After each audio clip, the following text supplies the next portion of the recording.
Pour ne rater aucune de nos vidéos, n'oubliez pas de vous abonner et d'activer la cloche. Il y a une méthode qui me dérange un petit peu. Et on nous a dit, non mais votre association s'appelle Latinos Sin Fronteras, il n'est pas question qu'on donne de l'argent à une association qui n'est pas un nom français. Au final, il manquait, sur une heure de travail, il manquait quasiment 5-6 euros de l'heure. Por más que estén trabajando ahí todos los años, tienen que soportar esa humillación. Il y a beaucoup de choses qui peuvent se passer où un chef d'équipe veut baiser, enfin, ou veut faire chier un salarié. Disculpe la palabra, pero me sentí como un animal.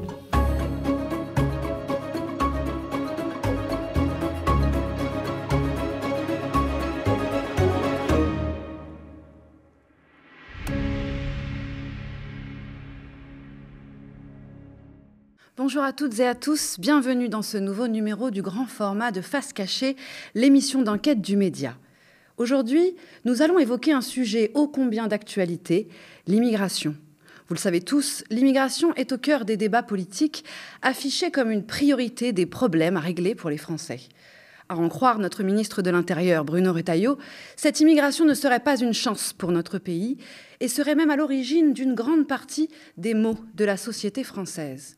Une mécanique de bouc émissaire qui cache pourtant d'autres réalités beaucoup plus nuancées. Car l'immigration constitue encore une manne de main-d'œuvre exploitable à merci pour des secteurs en peine de recrutement. Aujourd'hui, le média vous emmène à Beaucaire. Dans cette commune du Gard, dirigée par l'extrême droite depuis une dizaine d'années, une vaste communauté d'immigrés originaires d'Amérique latine s'est installée, exploitée dans les structures agricoles locales, devenant indispensable à la dynamique économique de cette région française. Pourtant, la municipalité Rassemblement National refuse de les aider à s'intégrer. Travailleurs latinos exploités, c'est la face cachée de Beaucaire, une commune aux mains de l'extrême droite. Une enquête de Raphaël Blanc-d'Amour et Simon Brem. On se retrouve juste après pour en discuter avec nos invités.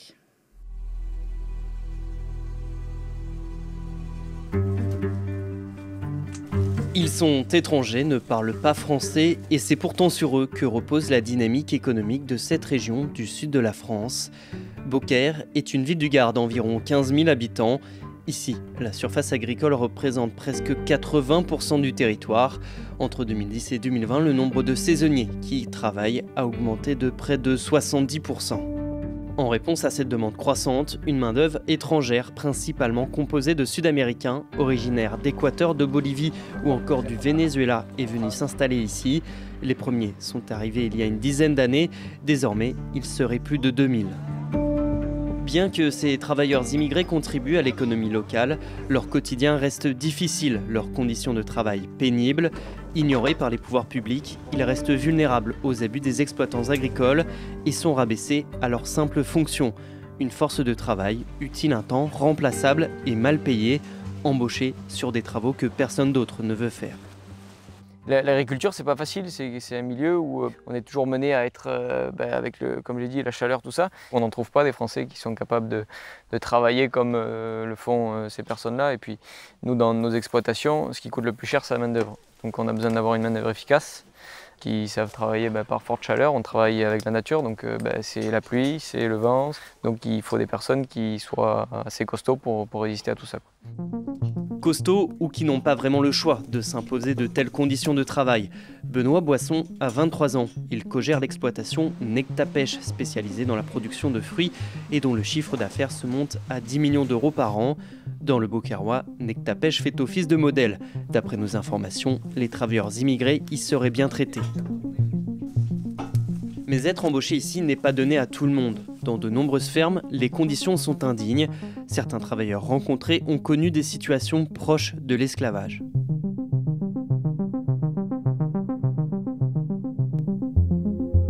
Susanna est équatorienne, arrivée en Espagne il y a une vingtaine d'années.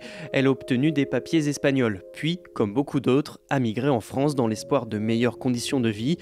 Pourtant, elle va vivre l'enfer dans une exploitation près de Montpellier où les menaces et la violence symbolique étaient monnaie courante. Decían que tenemos que sacar 16 cajas, que si no sacamos las 16 cajas para España. Ese era el cuento de ellos todos los días. Si no sacáis las 16 cajas, os vais a España, era. Vas trabajando muy rápido y encima tienes que ir escuchando esos gritos. Es muy agobiante. A veces creo que esos gritos te comen más, te quitan la fuerza y no rindes, porque te pones nerviosa. A las mujeres nos ubicaban por nombres. Nosotros somos, yo soy Susana, es mi nombre. Enríquez es mi apellido, Susana Enríquez es mi identidad. Y al venir aquí, que te digan señora 50, señora 30, me sentía muy mal. Disculpe la palabra, pero me sentí como un animal, que todos tenían que ir por ahí rápido y rápido y rápido, y pienso que no es humano. C'est dans ces conditions particulièrement stressantes qu'un drame a été évité de justesse. Nosotros hemos trabajado bajo un sol ardiente y no han sido capaces de darnos agua. He visto a una señora que estaba en una chapela y se le bajó la presión del mucho calor. Cuando estás en julio, en agosto, eso sudas y tu cuerpo a veces ya no resiste, y la señora se cayó. Tuvimos que sacarla, la sacamos afuera. Y otra vez le pasó lo mismo, llamamos a la ambulancia se la llevó y dijo que gracias a nosotros que le echábamos agua para que no se duerma, la señora continúa viva, porque si no la señora ahí ya no salía de ahí. Ce que Susana raconte se retrouve dans de nombreux parcours, que ce soit dans les centres de tri, où la plupart des travailleurs sont des femmes, ou dans les champs. Beaucoup évoquent aussi un nombre important d'accidents du travail. Rodrigo est équatorien. Il y a 3 ans, il a été victime d'un accident particulièrement grave. Me he pasado por el remolque del tractor, hemos cargado y después del mediodía que hemos ido a trabajar, ha pasado el remolque. El chofer pues pasó, no miró para atrás, lo que hizo fue acelerar más por para avanzar rápido. Pero claro, se había bajado otro compañero y todo, pues estábamos todos así encerrados. Solamente he sentido que me ha pasado el pie izquierdo, cuando quise sacar el otro, ya había caído la otra llanta ahí, a los 2 pies. Pues no pude trabajar más, me he tenido que sacar el zapato porque rapidito se puso el pie, se me hinchó, todo se me había quebrado. El otro compañero no quería que le diga al jefe que no, yo le digo, porque yo no voy a poder caminar. La blessure de Rodrigo a bien été reconnue comme accident du travail, mais il n'a pas pour autant arrêté et il continue saison après saison à travailler dans les champs.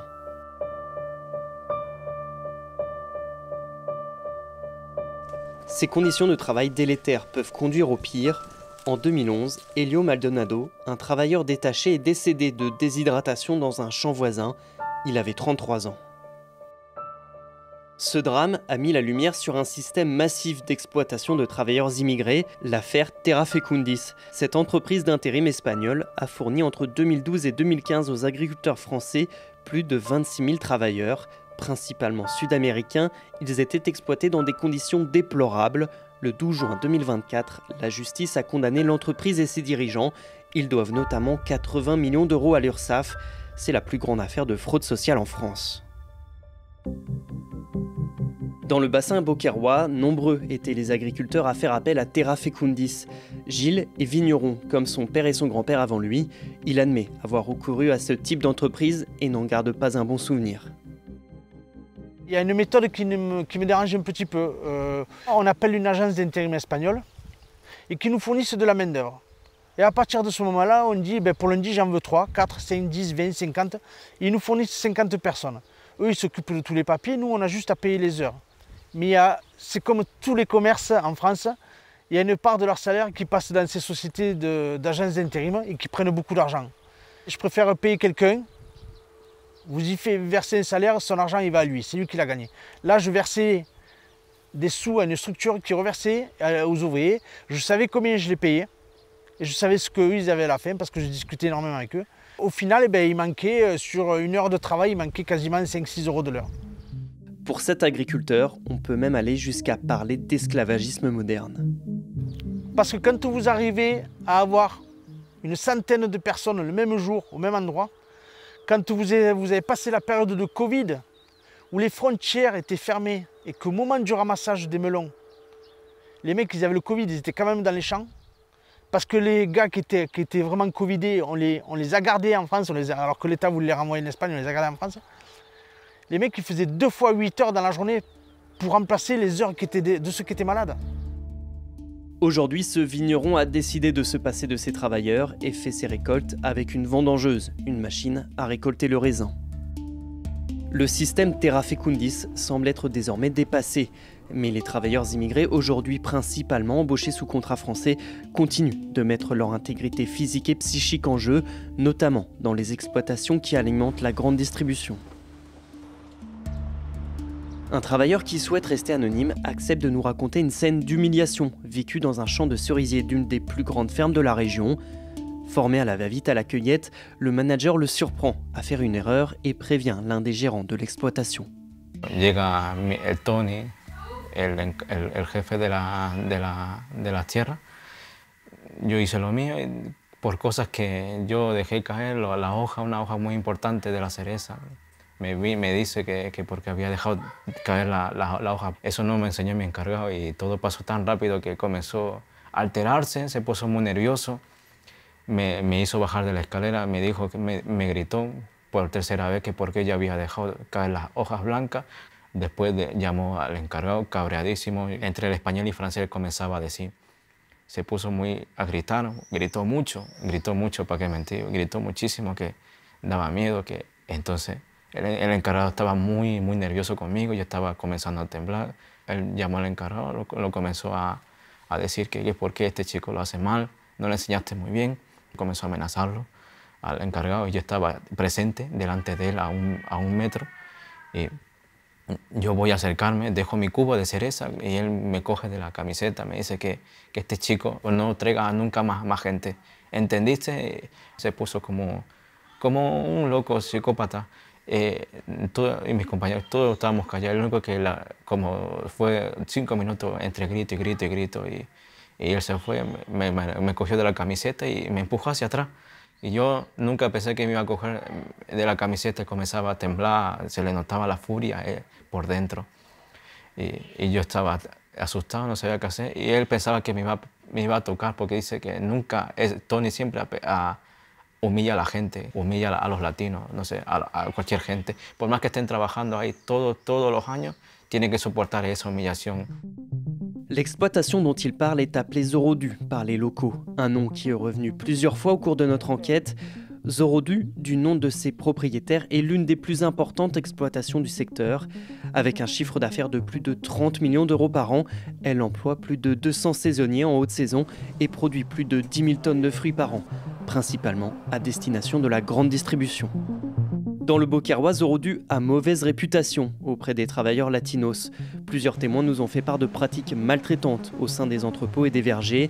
Les cadences y seraient particulièrement soutenues et les contremaîtres appelés réfés abuseraient de leur autorité pour atteindre les objectifs fixés par l'entreprise, comme des menaces répétées de licenciement. Le propriétaire, lui, se défend de toute forme de violence physique ou verbale, mais reconnaît à demi-mot qu'il peut y avoir des écarts de la part de certains de ses employés. Il y a parfois des problèmes entre un chef d'équipe et un salarié, bien sûr que ça arrive. Qu'est-ce qu'on fait? On les change. Comme ça, on voit si ça vient d'un problème entre les chefs ou si ça vient du salarié vraiment, où il y a un souci. Il y a beaucoup de choses qui peuvent se passer où un chef d'équipe veut baiser, enfin, ou veut faire chier un salarié. Quelle raison? J'en sais rien. Il mène la vie dure et le gars, il en a plein le dos, quoi. Qu'un des chefs l'ait fait, je n'y mettrai pas ma main au feu, hein. Mais moi, personnellement, jamais. On n'a rien à retirer d'un conflit. Côté paiement, d'anciens saisonniers se plaignent de ne pas avoir perçu leurs heures supplémentaires payées au juste prix. Cette femme, d'origine vénézuélienne, a travaillé pour Zorodu en 2021. Elle confirme les humiliations et violences quotidiennes et témoigne aussi d'un défaut sur sa paye de plusieurs centaines d'euros. El jefe pone de que nos da un anticipo de 500, 600, 800 euros cuando uno nunca recibe ese anticipo. Y por ejemplo, si yo trabajo 240 horas, él no me declara las 240 horas, sino que me declara menos y luego me paga en negro. ¿Me entiendes? Une mécanique qui non seulement lui ampute ses droits au chômage ou à la retraite, mais permettrait aussi à l'employeur de ne pas payer les heures complètes. Salvador Zorodu balaie ces accusations. Selon lui, ses employés devraient même lui être reconnaissants, car plusieurs fois par mois, il ferait des avances sur salaire pour aider certains dans le besoin. Lors de notre rencontre, et pour prouver de sa bonne foi, il tient à nous montrer une fiche qui retrace ses acomptes qu'il ferait pour aider certains saisonniers. Je pense qu'on est une des seules entreprises où toutes les semaines, où tous les vendredis, on donne des acomptes. Toutes les semaines. Et comment vous pourriez concevoir qu'on puisse faire ça sur 400 ou 500 salariés sans qu'il y ait un problème? Enfin, C'est des gens qui ont peur, peut-être, ils sont ici, oui, ils veulent garder leur travail. Non, mais il y en a qui ont peur. On a un turnover de 15-20%. Les gens, quand ils sont partis, ils pourraient faire, s'ils se sentent lésés, ils pourraient défendre leurs droits, ce qui est tout à fait... Est-ce que c'est si facile quand on est travailleur immigré comme ça, qu'on ne parle pas la langue, de défendre ses droits face à un grand patron? Un grand patron, plus il est grand, plus il est faible. Plus il est grand, plus il est faible. 40 ans d'activité, 3 prud'hommes. De travailleurs sud-américains, français Peut-être un sud-américain, peut-être un français, peut-être... enfin, 3 sur 40 ans d'activité. Un argumentaire qui fait bondir Luc Perrin, élu municipal d'opposition et secrétaire de l'association Latinos Sin Fronteras, qui accompagne ces travailleurs. Non mais pour aller au prud'homme, vous imaginez, vous parlez pas français, vous comprenez pas les lois, Moi, plusieurs fois, j'ai eu des discussions avec des personnes qui m'ont dit « mais c'est pas possible, c'est injuste, il faut qu'on fasse quelque chose ». Je lui ai dit « mais comment tu vas le prouver ? Est-ce que tu as des témoignages? Est-ce que tu vas dire devant le juge voilà ce qui s'est passé ?» Le patron va dire « mais c'est pas vrai ». Il va appeler quelqu'un qui va dire exactement le contraire et vous serez 2 contre 1, parole contre parole. Donc c'est quasiment impossible et ça demande un vrai travail. Clairement, j'entends régulièrement parler d'anomalies, d'employeurs qui ne se comportent pas correctement, d'accidents de travail masqués, de salaires pas payés complètement, d'heures supplémentaires, enfin des anomalies. Juste, c'est très difficile d'arriver à en avoir les preuves. Il faut même que la personne qui vous le dit entre 4 yeux ait envie même d'aller plus loin. Parce que elle a besoin de travailler d'abord, donc elle ne veut pas prendre de risques, pas être reconnue. Elle n'a pas non plus, je pense, le soutien. Il y a une histoire de solidarité qui ne se fait pas entre eux, peut-être parce qu'ils ne se connaissent pas, peut-être parce qu'ils sont de passage. C'est compliqué la solidarité pour dire j'ai été témoin de quelque chose et si tu as un problème, je vais témoigner avec toi. Une loi du silence qui profite aux exploitants et que certains regrettent. La ley del silencio. Te cortas, te haces daño, te caes de la escalera, esa es culpa tuya. Ellos no lo van a ver como si fuera una responsabilidad de la empresa. Ellos lo van a decir, estás caído porque no estás sujetado bien, te has hecho daño. Siempre va a ese silencio entre los demás. No te puedes tampoco quejar. Pues si te quejas, pues te puede echar. Los 3 años que has estado trabajando lo pierdes en un solo momento y la gente se calla. Nunca va a haber esa libertad de expresión. Siempre ha sido así, muy radical, como si fuera un dictamen, todo una regla al régimen. Y nadie puede quejarse de nada. Pour lutter contre cette situation, l'association Latinos Sin Fronteras accompagne depuis 2016 les travailleurs immigrés sud-américains et leurs familles. Objectif, les aider dans leurs démarches administratives, mais aussi favoriser leur intégration. Or, l'association regrette qu'au quotidien, trop peu de choses soient mises en place par les pouvoirs publics pour l'inclusion des familles sud-américaines. Nous, association, on donne des cours de français, mais on aurait besoin d'être aidés pour ça. On voudrait aussi améliorer l'intégration d'immigrés, parce que c'est de ça qu'on parle, passe par la langue, mais aussi par la participation à la vie de la commune. Et ça fait plusieurs fois qu'on demande par exemple à participer au défilé. Il y a un grand défilé en juillet, le défilé de la ville, c'est les fêtes de la ville, etc. Il y a un défilé de personnes en costumes traditionnels locaux. On dit mais est-ce qu'on ne pourrait pas aussi faire défiler les costumes sud-américains? Ils demandent que ça, mettre un peu de... C'est 20% de la population éventuellement, donc on pourrait dire, ben oui, il n'y a pas que les arlésiennes, il n'y a pas que les costumes locaux, il y a ça aussi et ce serait une façon de travailler. Non, on a fin de non-recevoir là-dessus. Dans 15 jours, on va visiter un monument historique, l'abbaye de Saint-Romain. On organise, la CCBTA nous a passé un guide qui parle espagnol. Et on a demandé des subventions à la ville pour organiser ce genre de choses. Et on nous a dit, non mais il n'est pas question, votre association s'appelle Latinos Sin Fronteras, il n'est pas question qu'on donne de l'argent à une association qui est ce nom-là, qui n'est pas un nom français. Donc voilà, voilà un peu la situation.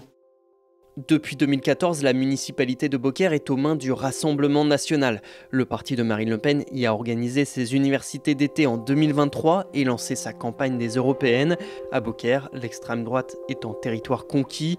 L'ancien maire, Julien Sanchez, devenu député européen en juillet dernier, tient depuis plusieurs années des propos anti-immigration, allant jusqu'à parler de phénomène de remplacement de la population française. Moi, je voudrais alerter les Français sur les phénomènes migratoires qui sont très très importants actuellement. Il y a aujourd'hui 27% des enfants qui naissent sur le sol français qui ont au moins un parent né à l'étranger hors Union européenne. Et nous avons aujourd'hui une substitution de population qui est en cours. Nous avons également un phénomène migratoire et de clandestins qui est très important sur le sol français. Et on priorise les clandestins par rapport aux Français. Et ça, il faut alerter les Français là-dessus et agir. Conformément à cette ligne politique xénophobe, le maire RN refuserait de faciliter l'intégration de la communauté sud-américaine alors que de plus en plus de familles hispanophones s'installent dans cette commune et que dans les rues du centre-ville, les commerces sont aux couleurs des pays d'Amérique latine. Nous avons sollicité Julien Sanchez et Nelson Chaudon, maires remplaçants après l'élection de M. Sanchez au Parlement européen, mais nos nombreuses relances sont restées vaines. Du côté des agriculteurs, beaucoup tenteraient d'aller vers un modèle plus respectueux des travailleurs, comme Gilles qui se diversifie et tente une agriculture plus raisonnée. Mais ces exploitants restent désemparés face à la pression de la concurrence toujours plus forte, notamment en provenance d'Espagne ou du Maroc, des pays où les réglementations sont moins protectrices de l'environnement et des travailleurs. En France, les petites structures agricoles sont tiraillées entre les exigences légales et la survie de leur exploitation. En parallèle, elles voient les superstructures grignoter toujours plus de parcelles de terrain chaque année. Ce sont des exploitations de plus en plus grosses aujourd'hui. Alors vous avez toujours, attention, les petites exploitations qui font de la vente directe, comme moi je suis en train de faire. Mais à côté de ça, vous avez des grosses machines, des grosses exploitations, des méga structures pour alimenter toute la GD, toute la grande distribution de France, voire d'Europe. Aujourd'hui, on est en train de centraliser avec des exploitations qui font 1000 hectares de melons, qui font 1000 ou 2000 hectares de salade. Et vous avez un producteur de melons en France, un producteur de salade. Et ça, c'est de plus en plus vrai. Voilà, des gens qui sont proches de la retraite, qui ont 10-15 hectares de vignes, ben, plutôt que de réinvestir ou qu'il n'y a pas de repreneur derrière, eh ben, ils vont vendre à ces grosses exploitations qui grossissent de plus en plus. Pris dans un piège à plusieurs lames, les travailleurs sud-américains de Beaucaire tentent eux aussi de s'en sortir. Les nouvelles générations vont à l'école et s'intègrent peu à peu, tandis que leurs parents apprennent la langue comme ils le peuvent, s'organisent en communauté et rêvent de reconversion professionnelle pour un jour quitter définitivement les champs. Yo cuando emigré de mi país, que emigré hace 20 años de Ecuador, vine con la esperanza, vine con la ilusión de que iba a trabajar unos 5 años y yo me iba a regresar a mi país. Pero cuando ya llegas aquí, ya todas esas ilusiones se desvanecen y ya veremos cómo se presenta el futuro, porque yo a veces no le veo muy bueno.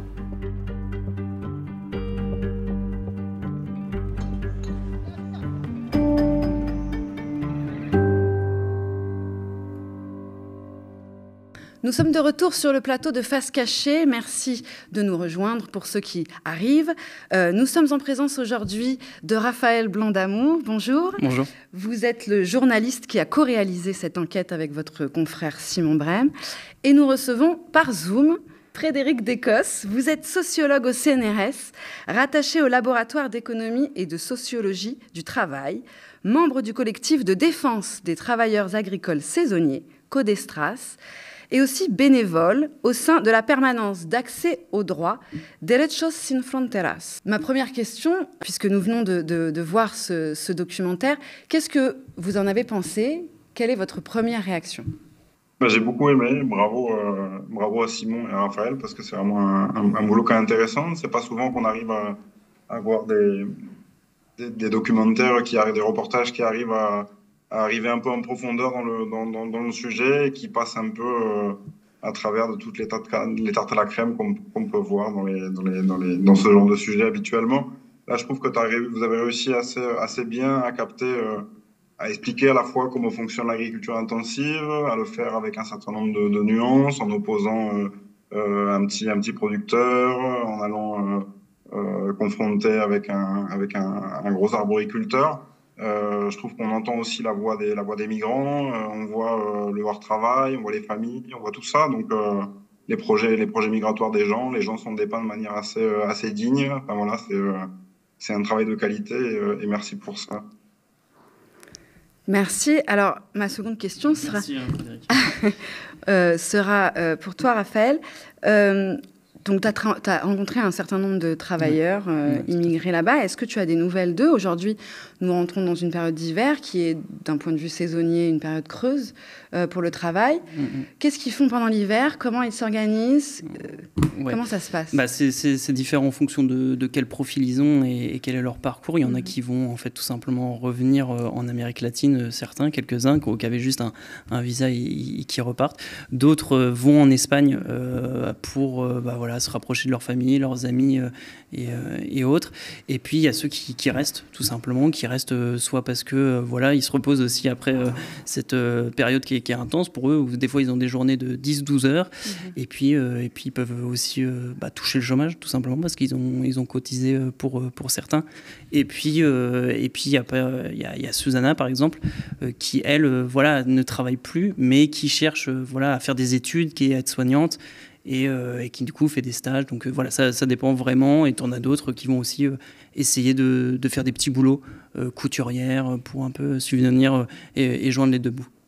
Donc aussi avoir une logique d'élargissement des possibilités professionnelles et de s'intégrer en fait en réalité. Ouais, c'est ça. Ce que j'ai vu ou ce qu'on a vu en tout cas, c'est qu'il y a cette volonté aussi pour certaines personnes, pas tous, mais de sortir des champs, un peu de dire c'est des conditions qui sont très difficiles, c'est pas forcément très bien payé, et donc de vouloir en sortir, que ça soit pour retrouver des métiers comme aide-soignante ou couturière ou tout simplement travailler dans le BTP ou ce genre de choses, d'essayer de rebondir et que ça soit pas nécessairement une finalité. Mais tous ne sont pas non plus comme ça.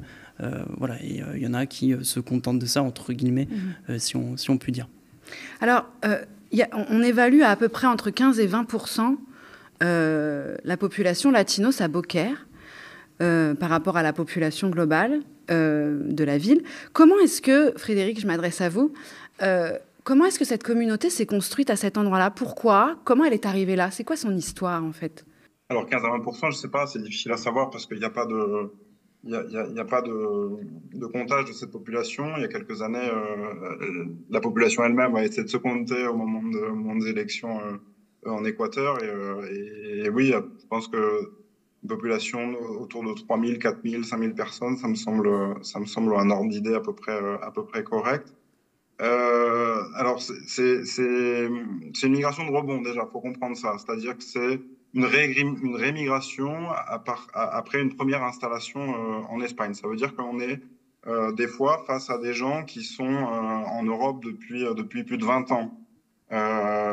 C'est principalement des populations qui viennent d'Équateur et de Bolivie et qui sont venues en Europe et en Espagne en premier lieu à la faveur de la dégradation de la situation économique, sociale et politique dans les pays d'origine. Par exemple, en Équateur, la dollarisation de l'économie en 2000, vous avez un gros afflux de la population avant la mise en place des visas en 2003 qui correspondent en fait à ces processus politiques et économiques dans les pays d'origine. Et après, en fait, vous avez donc des populations qui s'installent en Espagne et qui vont subir une deuxième crise, qui est la crise financière espagnole des années 2008-2009, quoi. Donc là, d'ailleurs, vous le voyez, il y a beaucoup de gens sur place qui sont des gens qui avaient acheté des appartements et qui se sont retrouvés avec l'éclatement de la bulle immobilière, sans appartement, et qui se sont retrouvés la plupart du temps expulsés en fait des secteurs qu'ils avaient petit à petit réussi à atteindre. C'est-à-dire que généralement, vous arrivez dans des secteurs en Espagne comme l'agriculture, pour les femmes plutôt l'aide à domicile, l'aide à la personne. Les gens ont ce que tu disais, Raphaël, à l'instant, c'est-à-dire que les gens ont essayé de sortir de l'agriculture, sont intégrés dans des services comme dans des secteurs comme le bâtiment, l'aide à la personne, comme je l'ai dit, l'industrie légère, l'hôtellerie-restauration. Et en fait, la crise de 2008-2009 vient bouleverser tout ça et renvoyer massivement les gens vers l'agriculture. Et c'est à ce moment-là qu'en fait, il y a la mise en place du travail détaché entre l'Espagne et la France. Et en fait, le travail détaché va être un moyen de compenser en fait la perte de salaire qui va être subie par ces migrants à l'aune de la crise de 2008-2009. Et en fait, ce qu'il faut arriver à comprendre, c'est que ce phénomène en Provence, c'est du détachement, c'est principalement de l'intérim international. C'est-à-dire qu'on a des boîtes d'intérim installées en Espagne, principalement à Valence et à Murcia, comme c'est le cas de la plus grosse boîte qui s'appelle Terra Fecundis, qui va en fait permettre l'accès au marché du travail d'un autre pays de l'Union, en l'occurrence la France, à ces migrants qui sont sous carte de séjour. Tant que vous êtes sous carte de séjour, vous n'avez pas la liberté de circulation, vous n'avez pas la liberté de vous embaucher directement. Donc, tant que dure ce sas des papiers, en fait, tant que la carrière de papier reste bloquée à ce niveau-là, vous n'avez plus qu'une solution qui est l'intérim international. Et cet intérim international, il a commencé à se développer à partir des années 2000. Et il s'est développé à partir de l'Espagne parce qu'il y avait une communauté espagnole forte, installée, qui était elle-même issue de l'immigration saisonnière antérieure. C'est-à-dire que jusqu'en années 90, via les contrats saisonniers de l'Office français d'immigration et d'intégration, l'Office d'immigration internationale à l'époque, il y avait tout un flux et des gens qui se sont installés. Donc, en fait, le détachement s'est coulé dans ces réseaux et dans ces pratiques migratoires antérieures. Et il s'est développé un système, un nouveau canal d'approvisionnement en main-d'œuvre pour l'agriculture provençale, qui est le détachement. Comment ça fonctionne? Ça fonctionne sur le différentiel de cotisation, c'est-à-dire que vous avez 20 à 25% de cotisation en moins en Espagne, et ça fonctionne principalement sous la sous-déclaration des heures. C'est-à-dire que vous allez, comme tu le disais tout à l'heure, Raphaël, très, très justement, vous allez faire 12 heures, 13 heures, 15 heures en saison, principalement en juillet et août, et on va déclarer la moitié des heures à la sécurité sociale espagnole. Donc, à la fois, on a un différentiel de cotisation, et en même temps, on a des pratiques de sous-déclaration des heures, qui fait qu'on a un système qui est largement profitable pour les employeurs de main-d'œuvre localement. Je disais tout à l'heure, ça fonctionne parce qu'il existe un système d'illégalisation et un système de mise en régularité administrative progressive qui fait que les gens vont, au bout de 3 ans, parce qu'en Espagne, vous pouvez obtenir les papiers au bout de 3 ans via l'arraigo social, aujourd'hui 2 ans avec l'obligation de faire une formation. Mais donc, vous comprenez que vous faites vos papiers au bout de 3 ans. Après, au bout du 2e renouvellement, vous pouvez demander à venir travailler en France via le détachement. Et au bout de 3 ans, pour les latino-américains, vous pouvez demander à être naturalisé espagnol.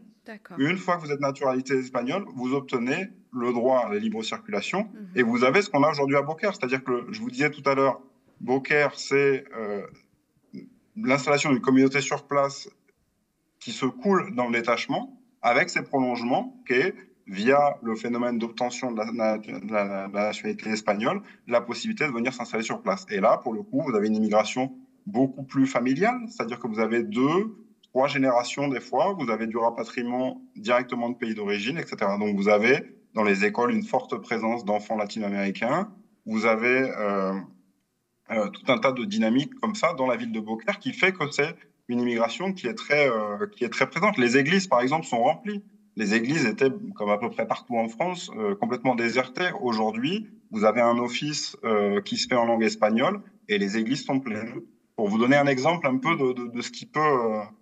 de ce qu'a pu amener comme transformation l'immigration saisonnière dans la région de Beaucaire. Ce qu'on comprend, c'est que plus on précarise, enfin plus ces personnes qui finalement passent un peu leur vie à fuir des crises économiques, si je comprends bien, restent dans une précarité administrative de papier, plus on laisse ces populations dans la précarité, plus elles sont sujettes à l'exploitation.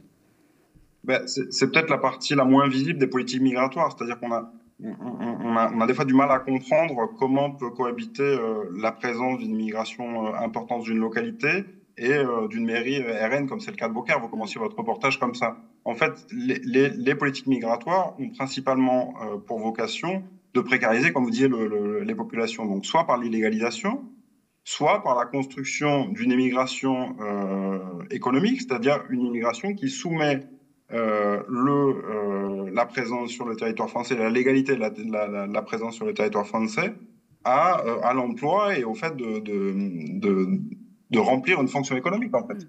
Donc, vous aviez le cas pour le contrat OFI, où vous étiez vraiment sur un contrat de travail qui valait titre de séjour. Le détachement, c'est un peu la même logique, finalement. C'est-à-dire c'est une forme d'utilitarisme migratoire, c'est-à-dire d'une immigration qui est pensée et organisée qu'à partir de la fonction économique qu'elle remplit. Et c'est une immigration qui, finalement, gérée comme ça, satisfait un peu tout le monde, c'est-à-dire tous les bords politiques confondus. Je ne sais pas si vous rappeliez il y a quelques années d'Éric Zemmour qui, en voyage dans le sud de la France, disait à quel point il aimait les gariguettes et que les gariguettes, c'était magnifique parce que c'était des Marocains qui venaient et qui les ramassaient et que comme ils retournaient dans leur pays d'origine, ça posait aucun problème. Vous voyez bien comment le fait de penser, d'organiser le phénomène migratoire sous ce jour-là, finalement, ne pose finalement aucun débat parce qu'on entretient le mythe qu'avait bien montré Abdelmalek Sayed, par exemple, d'une immigration qui restera provisoire. Et donc, on met les populations dans une précarité au regard du séjour et surtout dans une fragilité en termes politiques, c'est-à-dire produire des discours à longueur de journée, chaque fois que vous allumez la radio, chaque fois que vous allumez la télé, vous entendez les discours sécuritaires qu'on entend depuis des années, à chaque élection c'est la même chose, vous voyez bien quelle est la fonction, ou du moins l'effet induit de ce genre de pratique. C'est-à-dire que vous finissez par considérer que vous n'êtes pas bienvenu, et que votre raison d'être ici, finalement, c'est de remplir au mieux une fonction économique, mais absolument pas d'intégrer la citoyenneté ou quoi que ce soit. Ça me rappelle ce que Susanna dit à la fin. Elle parle du fait qu'elle rêvait effectivement très simplement de venir et de repartir, et que finalement les choses sont beaucoup plus compliquées parce qu'on s'insère dans cette société finalement, puis les enfants, et puis les choses font qu'on reste. Raphaël, tu parlais beaucoup de l'interdépendance, en fait, du fait qu'il y avait aussi un besoin de ces petits agriculteurs, notamment des petites structures qui ont du mal à un peu exister face aux grandes qui prennent énormément d'espace, et qu'il y avait une logique d'interdépendance en fait entre ces saisonniers et ces agriculteurs. C'est un peu comme ça que moi je l'ai vu, ou les témoignages m'ont fait ressentir, c'est que eux ils viennent parce qu'il y a du travail, qu'ils ont besoin de travailler, et que les conditions étaient un peu meilleures qu'en Espagne, même si c'est pas Byzance. Et puis il y a effectivement les agriculteurs qui, pour les plus petits, ont besoin de cette main-d'œuvre et ne trouveraient pas en fait finalement de locaux, comme peut-être c'était le cas les décennies précédentes. Et donc, ils ont besoin, et ils ont fait appel finalement à ces agences tristement célèbres comme Terra Fecundis. Et donc, ils ont eu besoin de cette main-d'œuvre. Finalement, elle est là, et c'est très bien pour eux, finalement, pour leur business.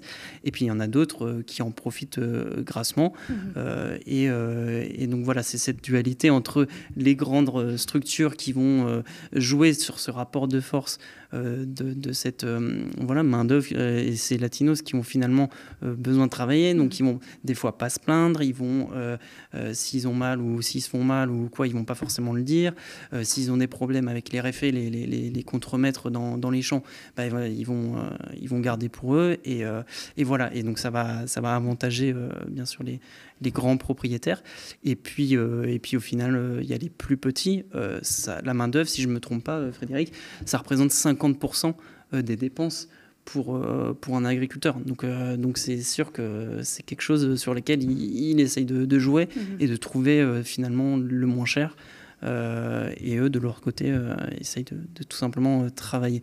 Et juste pour terminer, ces producteurs, ces exploitants, finalement, c'est pour nourrir la France et c'est aussi pour nourrir la grande distribution, que ce soit en France mais aussi en Europe.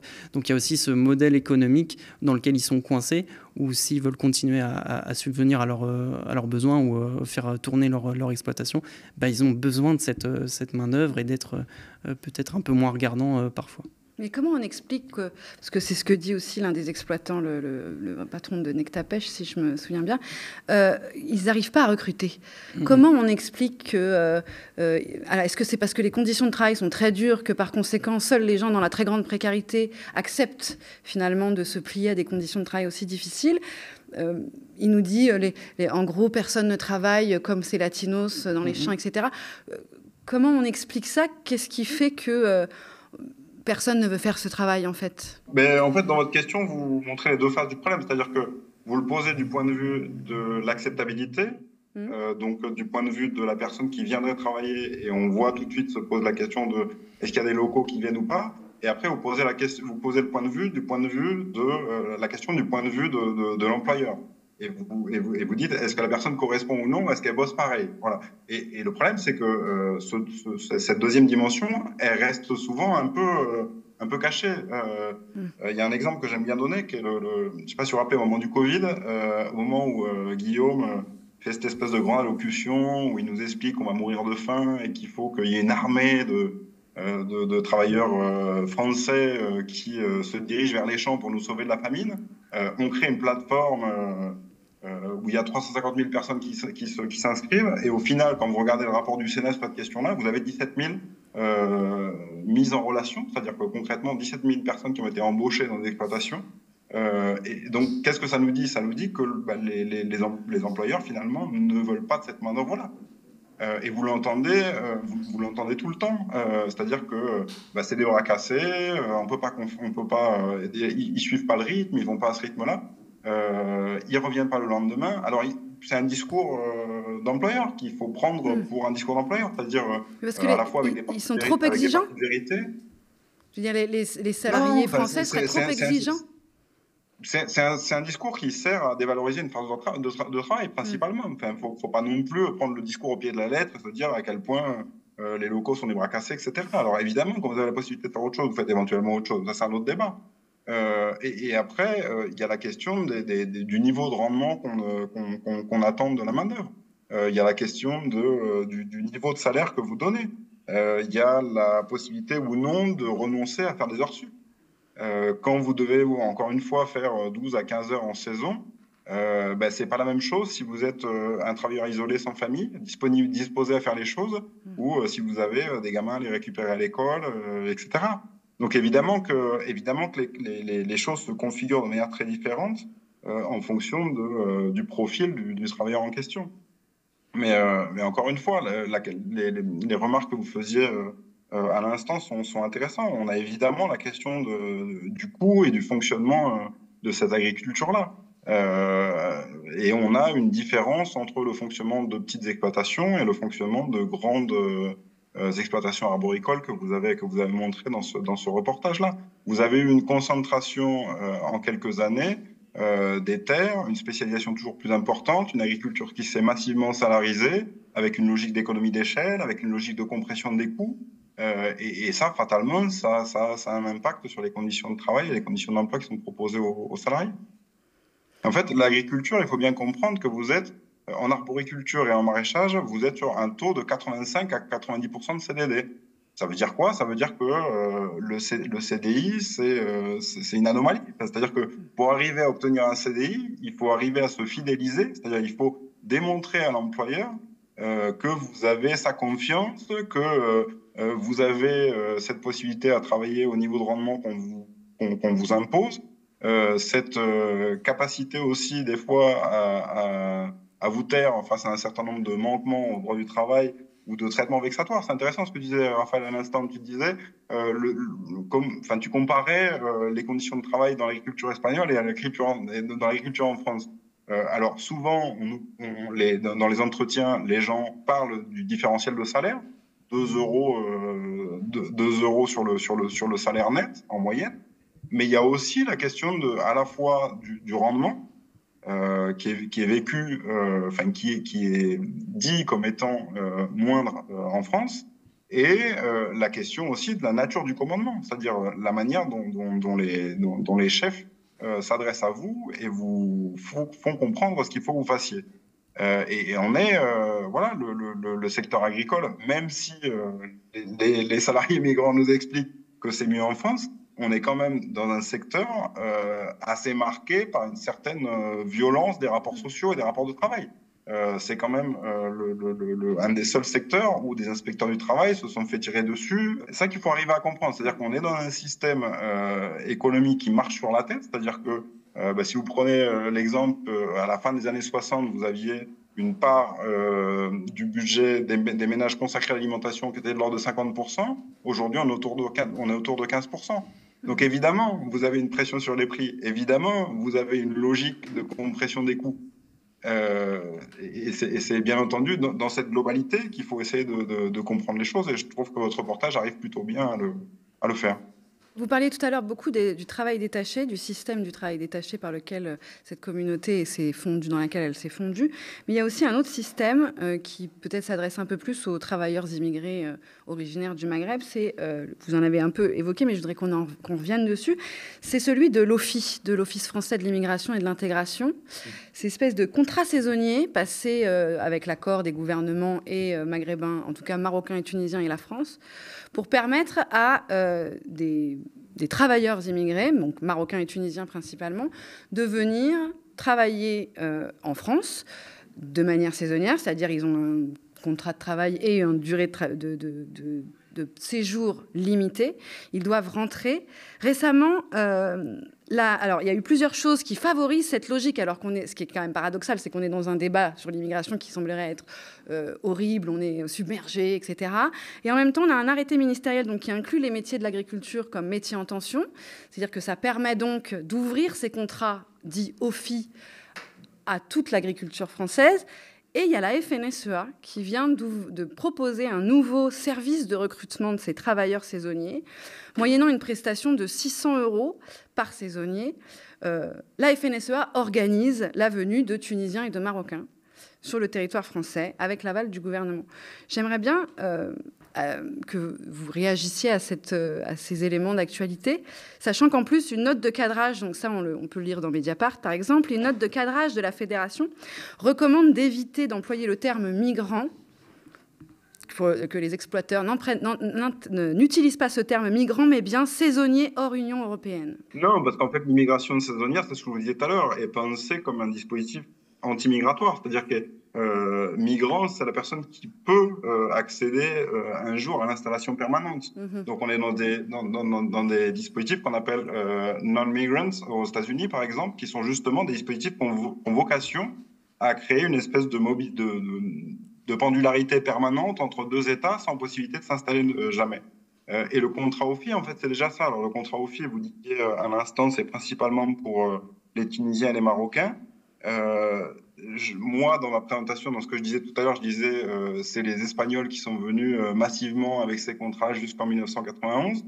En fait, c'est un dispositif qui existe, qui a été mis en place par l'ordonnance de 45 et qui a été finalement utilisé par toutes les vagues migratoires successives, donc espagnoles, portugaises,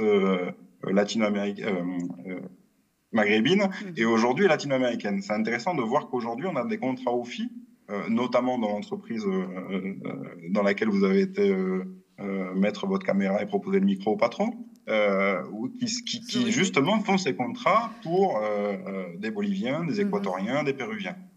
Et c'est un système finalement qui fonctionne assez bien parce que on est vraiment sur ce que je disais tout à l'heure, c'est-à-dire un archétype de l'utilitarisme migratoire. C'est-à-dire les gens ne peuvent venir que pour travailler et leur séjour se limite finalement au contrat de travail. Le bon immigré, c'est celui qui vient, qui travaille et qui rentre chez lui. Ben oui, on est sur le fantasme patronal d'une réduction du travailleur à sa force de travail finalement, dans lequel on n'a pas à se préoccuper des coûts de renouvellement sur place et de reproduction sur le long terme. Donc de ce point de vue-là, c'est totalement logique que le patronat plébiscite ça et que la principale organisation patronale dans le domaine agricole mette en place des dispositifs pour faciliter la sélection des saisonniers. En fait, ce qu'il faut arriver à comprendre, c'est que c'est des formes d'immigration de saisonnières qui finalement sont organisées de manière à ce qu'elles remplissent cette fonction économique. Et finalement, c'est ce que j'essaie de vous dire aussi, finalement, c'est pas contradictoire du tout avec la production d'un système sécuritaire. C'est le système sécuritaire, le discours sécuritaire qui finalement, idéologiquement, vient préparer à la mise en place, à la perpétuation d'un système d'immigration limité à la force de travail. Et puis j'imagine que ce genre de dispositif aussi, ça va encore renforcer la concurrence que les travailleurs, les ouvriers agricoles peuvent avoir entre eux finalement, et qui jouent sur leur vulnérabilité dans ce contexte, et dans leur intégration, dans comment ils peuvent aussi faire revendiquer leurs droits. Et ça, si on commence à dire, en fait, moi je peux te remplacer avec un Péruvien, ou je sais pas, ou plutôt là, Maghrébin ou Tunisien, et très facilement, ils vont devoir peut-être se plier. Enfin, je sais pas, c'est des hypothèses bien sûr, mais ça fait encore accroître cette concurrence qui est déjà relativement forte, notamment à Beaucaire. Alors, pour finir, comment est-ce qu'on peut imaginer une évolution positive? Qu'est-ce qu'il faudrait penser mieux par rapport à ce que toi tu as vu sur le terrain? Qu'est-ce que tu penses être éventuellement des choses à mettre en place assez rapidement pour participer à faire évoluer leur situation? C'est très difficile de donner une réponse ou une recette, sinon ça serait peut-être fait. Mais déjà, ce qu'on peut voir sur... là, on a beaucoup parlé de l'aspect main-d'œuvre, finalement. Sauf que c'est des êtres humains, c'est des gens qui ont des aspirations, qui ont des enfants, qui eux-mêmes vont avoir des rêves, vont peut-être partir, vont voyager, vont avoir toute une vie. Et ça, on l'oublie peut-être un peu. Et donc, c'est peut-être ramener un peu plus d'humain dans ces gens qui... Alors actuellement sont en communauté parce qu'ils ne parlent pas nécessairement la langue et donc se mélangent pas nécessairement beaucoup avec les Beaucairois ou en tout cas avec les gens de la région. Mais peut-être essayer de les inclure et faire en sorte que déjà on sache qui ils sont. Et c'est aussi le sens de ce reportage. C'est que comme moi j'ai appris qu'il y avait des Sud-Américains à Beaucaire, je tombais des nues. Enfin, il y a entre guillemets aucun sens que cette communauté soit implantée là-bas et soit aussi diversifiée, soit aussi importante. Nombreuse, voilà. Et sur lequel en fait finalement le tissu économique là-bas repose. Et donc ça, c'est ramener peut-être un peu plus d'humain. Et puis au-delà des belles paroles, c'est essayer de leur donner plus de droits et d'être peut-être moins exigeant. Mais nous, de notre côté, en tant que consommateurs ou quoi, on doit peut-être réfléchir à acheter plus cher nos fruits si on le peut. Parce que certains producteurs certaines productions dans lesquelles on est allé, elles fournissent la grande distribution et le hard discount. Donc voilà, c'est aussi tout un modèle qu'il faut peut-être revoir, une réflexion qu'il faut nous aussi avoir. Parce que quand ça ne sera pas les Sud-Américains, ça sera effectivement peut-être les Marocains. D'ailleurs avant d'autres populations dans les mêmes... Donc voilà, il faut peut-être voir ça et essayer de prendre ces migrants finalement, effectivement, mais comme des êtres humains à part entière et qui peuvent faire partie au final de notre village France, si je puis dire. Enfin, voilà, moi, c'est des belles paroles, mais bien sûr, après, sur le terrain, c'est complètement différent. Il y a d'autres logiques aussi, comme je disais, pour les producteurs qui doivent faire tourner leur économie aussi.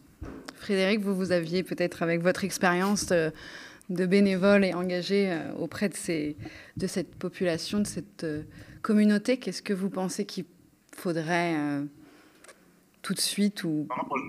Oui, moi, je suis d'accord avec ce que dit Raphaël. Être humain et sujet politique surtout peut-être, c'est-à-dire des gens sous les deux déclinaisons, c'est-à-dire la dimension politique institutionnelle, c'est-à-dire c'est à la fois une population qui parce que elle a le passeport espagnol et tout simplement en capacité de voter. Donc ça on le voit bien d'ailleurs à la fois du côté du RN ou du côté de l'opposition. Les latinos sont courtisés et il y a peut-être des choses, avec les limites de la politique institutionnelle, mais il y a peut-être des choses qui peuvent bouger de ce côté-là. Donc ça, c'est un premier élément de réponse. Et après, il y a un peu le travail qu'on essaie de faire avec Latinos Sin Fronteras. Donc, Latinos Sin Fronteras, c'est une association qui a été créée par les migrants latino-américains qui sont arrivés il y a à peu près 10 ans à Beaucaire. Et depuis 3 ans, il y a une permanence d'accès aux droits d'Alejos Sin Fronteras qui se tient tous les samedis. Donc, Latinos Sin Fronteras fait aussi, comme on le voit dans le reportage, des cours de français. Voilà, tout un certain nombre d'initiatives qui sont des initiatives. C'est pas peu de choses en fait. C'est-à-dire que moi qui travaille depuis des années là-dessus, c'est la première fois où on voit finalement une communauté en capacité, ou du moins qui propose des formes d'organisation politique. Et finalement, on voit que c'est cette capacité à se rassembler, à faire ensemble et à revendiquer des droits. Alors, peu à peu, nous, on reçoit des gens qui ont des problématiques en droit du travail, en droit des étrangers, etc.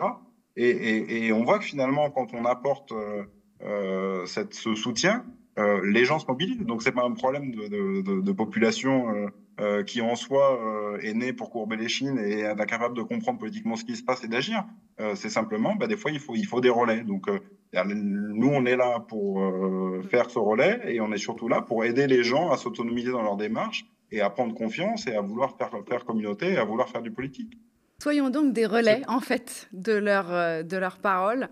Merci beaucoup. En tout cas, l'émission touche à sa fin. Merci beaucoup à toi, Raphaël, d'avoir été avec nous. Merci à Frédéric Descosses. Je rappelle que vous êtes sociologue au CNRS, rattaché au laboratoire d'économie et de sociologie du travail, membre du collectif de défense des travailleurs agricoles saisonniers, Codestras, et bénévole au sein de la permanence d'accès aux droits Derechos Sin Fronteras.